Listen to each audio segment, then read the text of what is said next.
So I'm listening to the Fed Chair Powell today talk. I love the Watch the Fed Live, CNBC, whatever things, where you get the real government. You get to hear from the real government. I'll link to the broadcast today. It was like 55 minutes.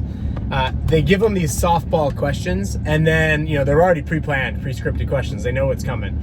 And they give them these softball questions. They tee them up, and they're like, well, isn't some inflation kind of good for economy? I feel like I feel disappointed with your tone, Chair Powell, because some inflation is good for the economy. And then Chair Powell's like, well, actually, yes, that's correct. Inflation is good, but the American people think it's bad, so it's good for them, and we're just trying to make them understand that. What people need to understand is that they are going to inflate, and they're going to inflate, and they're going to inflate, and they're probably going to fail at it. Like, that's the thing, is like the consensus is that they're going to be successful.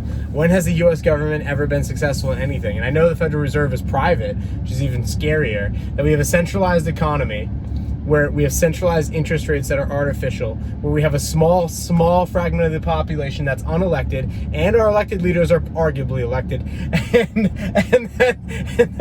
then we allow these individuals, these super elites, to print not $10 trillion a year, way more than $10 trillion a year, and nobody asks any questions.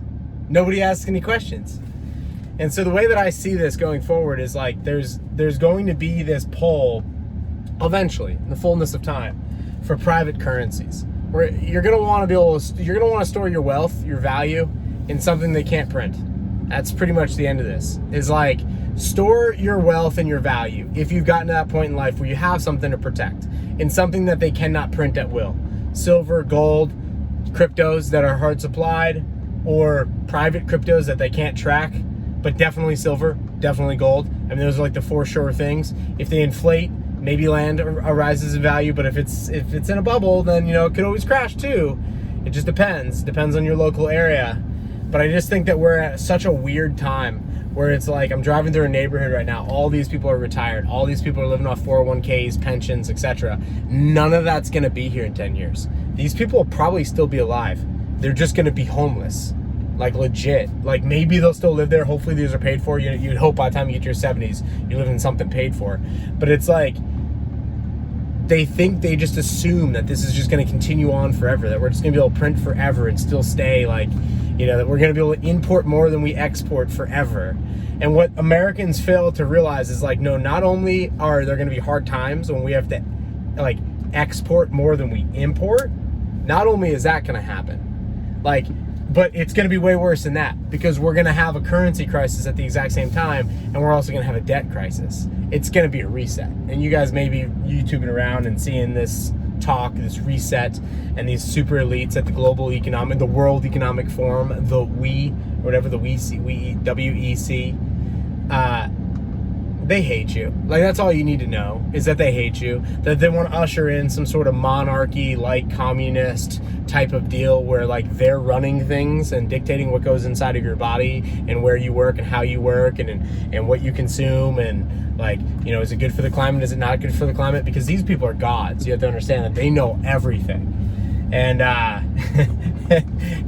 and we don't even, I mean, our political elites don't even have the chops to say, hey, back up. Like, I mean, arguably, like, a guy like Fauci, and this could get me banned, so get on the email list, because you never know eventually. I mean, if you don't get banned, are you really putting out anything real, you know? But, like, how are these people not in jail? How did no one from 2008 go to jail?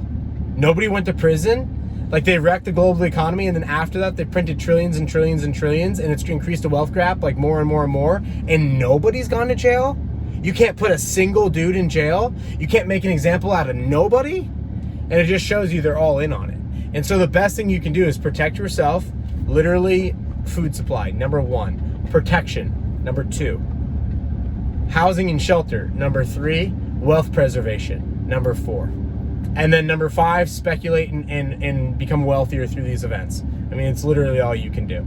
Is like, there's just nothing else you can do until they're done wrecking society. I mean, you have these political elites like a Mitt Romney type.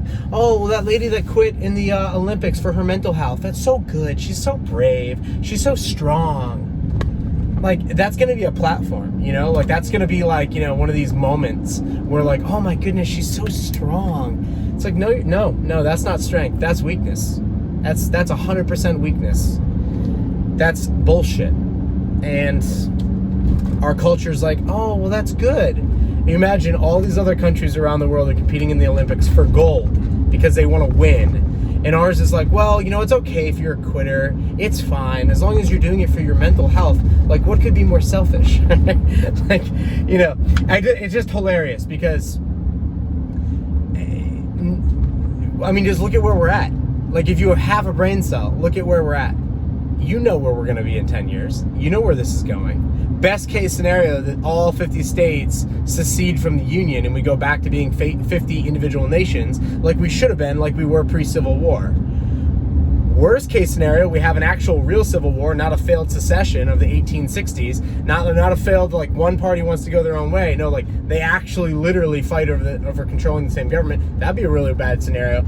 Or we go to a global war because, you know, China and all that other stupid stuff, which I argue they couldn't even really rally Americans around the flag at this point in time. Like, are you going to draft out and go rally with these wokester Americans? I don't think so.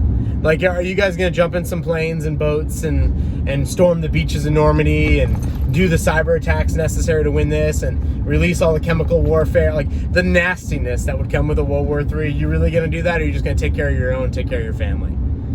That's where we're at, you know? Like, America's best days are definitely behind her at this point in time until we do the right thing, which is stop printing fake money, get back on a hard currency, allow entrepreneurs to fix the economy, allow them to, like, produce and not tax everything away from them, and, like, stop with this wokeness, which wouldn't occur if there wasn't a money printer. If there's no way to print money and for people to sit next to the money printer and for some girl in the Olympics to think, well, if I do this, this is going to set me up for the rest of my life. I'm going to be able to do talk after talk about quitting in the Olympics, being the only person to quit in the Olympics, but yet I'm going to become a multi-millionaire from doing this because I'm going to be getting unnecessary attention. I'm going to be strong. It's just a freaking joke. And we're at this spot in our nation where, like, victims are like something to applaud. And I just want to put it out there, and you can disagree and subscribe, unsubscribe, like, dislike, do your thing, but victims are weak. Victims are weak. Nobody from the GI generation would have been like, oh, you're a victim, good for you, let's hold your hand and let you suck the teat until, you know, you feel better about yourself. No. There's a guy named Hitler. He's killing all the Jews. He's marching across Europe, and if we don't stop him, you're going to be speaking Germany after they kill half your family. Get in the fucking boats. Oh, but my mental health. Nobody would have given a shit. And where we're going from here, moving forward, the next 5 or 10 years, where we're going from here, rewind, same shit, different time period. We're going in that exact same direction. Do you think the Chinese soldiers are going to give a shit about your mental health when they storm the beaches of whatever favorite beach you like to go to? I know it sounds crazy now, but it's all a setup. It's all by design. And the first step is print the currency worthless. It's the first thing they got to do. So protect yourself, protect your family, get your stuff ready. Literally food, shelter, protection. Above that, wealth preservation. And above that, speculate and try to earn more wealth for yourself. Love you guys. Peace.